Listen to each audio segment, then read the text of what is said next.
All right, I want to go to Amina and Myra, who have a different kind of conflict, and it involves clothing.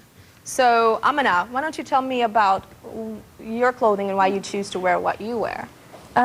Okay, so basically what I'm wearing is a two-piece garment, and the top is called a hijab, and you cover your hair and your chest area. It's a sign of modesty, and a lot of Muslim women also choose to wear the second piece of clothing, which is a jilbab, and it's just a large cloak that covers your body from head to toe, and it's just a sign of modesty. So You feel like our society is too caught up in vanity right now. yeah, and that's actually one of the reasons why I started in high school, because I felt that everything centered around women. Woman was an object of society, vanity, her waist size, how beautiful she is. You know, wherever you go, she's being seen just as beauty. So You're right about that. We are like, you know, so I wanted to categorized get as away that. from that. So You used to wear tight, sexy clothes, though.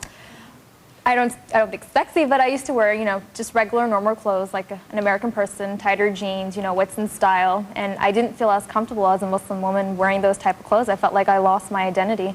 And Myra, you choose not to wear the garment. Why is that? I just personally believe that hijab is a personal choice, and, you know, one should not be forced or, you know, like oppressed into wearing it. It should be like, it should come from within, like when a woman is like mentally, like spiritually, like physically ready, because it's Do you think you'll be ready as such one day? Do you think that you'll be mentally and physically ready? I think that, yeah, possibly like one day I could, but that depends on, you know, if I have like this huge epiphany, you know, where I actually feel like, you know, I could take that on, because hijab itself is not just a garment of clothing that covers your hair. It's just a way of life. Thank you. I want to go to this section of the audience, and the reason why I say this section is because I think that I made a mistake by, at the top of the show, saying Middle Easterners.